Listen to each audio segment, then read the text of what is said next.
Cuando Gustavo Petro ganó las elecciones en Colombia en 2022, el mundo libre presintió que habíamos perdido a uno de los bastiones democráticos de Iberoamérica.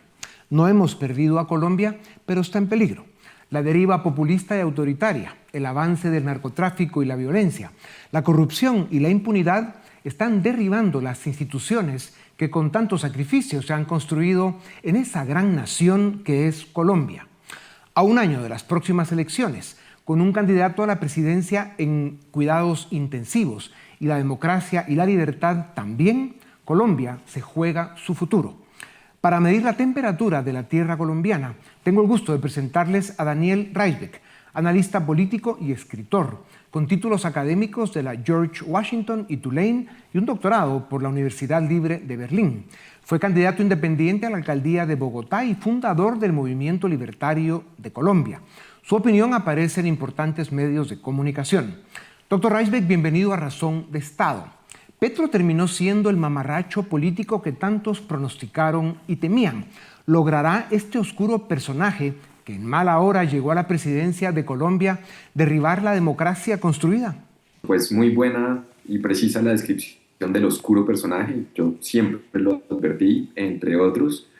Creo que la buena noticia para Colombia es que Petro, que es un fiel seguidor de Chávez y de hecho asesoró a Chávez en el camino a la destrucción de Venezuela, no tiene la fuerza que tuvo Chávez en Venezuela ni algunos de sus otros aliados de la región. En este momento cuenta más o menos con el 30% de aprobación, que es muy bajo. También lo que históricamente ha tenido la izquierda en Colombia. Entonces, esos intentos desesperados que uno ve ya en el último año de gobierno, que es lo que le queda afortunadamente, por cambiar la constitución, por tratar de llevarse por delante las instituciones, pues realmente no están prosperando, lo cual no quiere decir que Colombia no esté en peligro, está en un gran peligro, pero hasta ahora se han mantenido las instituciones con algo de fuerza y falta resistir el último año para llegar a elecciones del año entrante y salir de esta pesadilla que ha sido el gobierno Petro.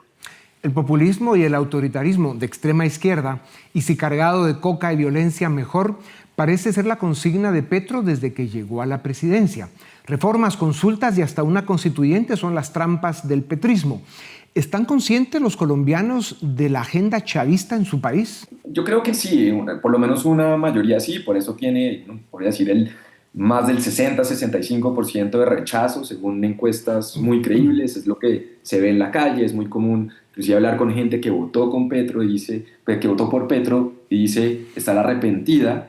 Y Petro, hay que recordar que él solamente ganó la segunda vuelta con menos del 51% de los votos, entonces él nunca ha tenido el poder que ha podido tener un Chávez o inclusive desde otra orilla diferente, pero un Fujimori que logra en Perú cambiar realmente las instituciones, la constitución. Petro nunca ha tenido esa fuerza por fortuna, y creo que lo que estamos viendo en estos días es el desespero precisamente por esa debilidad, lo cual lo hace muy peligroso, pero insisto en que hay que resistir por lo menos un año más. Doctor Reisbeck, ¿están conscientes los colombianos de la gravedad extrema que tiene el atentado contra el candidato presidencial Miguel Uribe Turbay y las formas en que ese atentado amenaza las próximas elecciones y la democracia en Colombia? Yo creo que sin ninguna duda el atentado contra Miguel Uribe ha sido un golpe fuertísimo para todo el ámbito político y más allá. En Colombia es algo que no se veía hace muchas décadas, desde los días más oscuros de la democracia colombiana, a final de los 80, principios de los 90, y parecemos estar regresando a esas épocas. Yo que he sido candidato en su momento logré pensar e inclusive expresar que Colombia había superado ese mal momento y estábamos ya del otro lado, y con el gobierno Petro hemos retrocedido a un ambiente que se siente muy similar a los peores momentos que ha tenido Colombia. Entonces por eso es tan importante que se lleven a cabo las elecciones, que se lleven a cabo en paz, lo cual no va a ser fácil, y poder salir de este pésimo gobierno. Las reformas en el ámbito laboral, pensional y de salud propuestas por Gustavo Petro han sido señaladas como ideológicamente cargadas y poco viables política y económicamente. ¿Cuál es realmente el objetivo de Petro?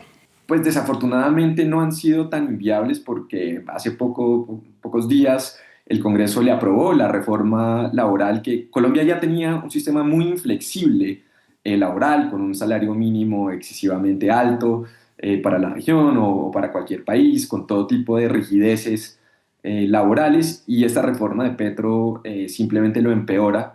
Igualmente la reforma a la salud, la reforma pensional es tremenda, básicamente estatiza gran parte del ahorro que teníamos muchísimos colombianos en cuentas individuales, y quita la libertad de poder ahorrar individualmente para una pensión. Entonces, realmente ha sido nefasto el gobierno Petro. El Congreso, tristemente, que yo siempre dije que no iba a haber una oposición real en el Congreso, y así ha sido, le ha aprobado algunas de sus peores reformas. Entonces, el próximo gobierno no solamente va a tener que llegar con una crisis económica muy fuerte, una crisis fiscal, sino va a tener que llegar a hacer una serie de contrarreformas para liberar la economía colombiana, que ya iba mal, pero que con Petro va mucho peor. Ya.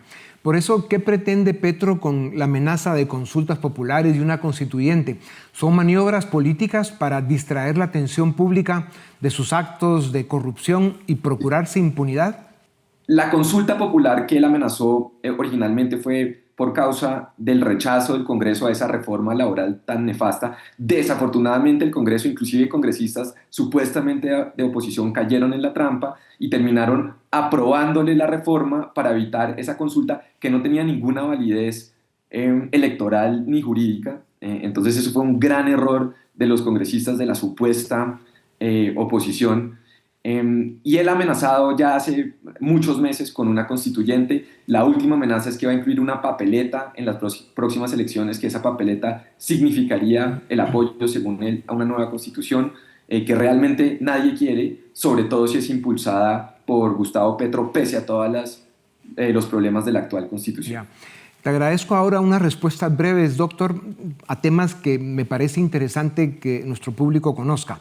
¿Ha usado Petro el proceso de paz para beneficiar a grupos guerrilleros afines y para debilitar a sus adversarios políticos? Sin duda, pues ya venía el proceso de paz nefasto de Juan Manuel Santos, y Petro ha iniciado sus propios procesos de paz que han sido igual de malos, sino peores, y por eso es que Colombia también vive una grave crisis de seguridad, porque no ha habido una política de seguridad de combatir a delincuentes y narcotraficantes, sino ha habido una tolerancia excesiva y total. Ya. Colombia está produciendo más coca que nunca. ¿Es parte de la agenda de Petro? ¿Qué excusas da? Sin duda, pues es que hay que recordar, Petro está del mismo lado de las FARC, ideológicamente y en su visión histórica del país, está del mismo lado del ELN. Estos son algunos de los mayores grupos narcotraficantes del país. Entonces, tampoco es una sorpresa que al no combatirlos, pues crece su poder, y por lo tanto también crece el tamaño de la coca o la cantidad de coca, claro, que exporta Colombia. Ya. Gustavo Petro es uno de los aliados más importantes de la narcodictadura venezolana. ¿Qué papel jugó Petro en el fraude electoral de 2024 en Venezuela? En mi opinión, Petro jugó un papel principal al no condenar el fraude de Maduro, sino que decía que había que ver las actas, y eso simplemente le dio tiempo a Maduro para consolidar su fraude. En cambio, cuando hay un gobierno de derecha que gana en la región, Petro inmediatamente dice que hubo fraude. América Latina no tiene tiempo ni espacio para perder Colombia. Sería un golpe mortal a la democracia y a la libertad del continente. Confiamos en que los colombianos serán la primera y la última línea de defensa. Doctor Albert, gracias por tu tiempo.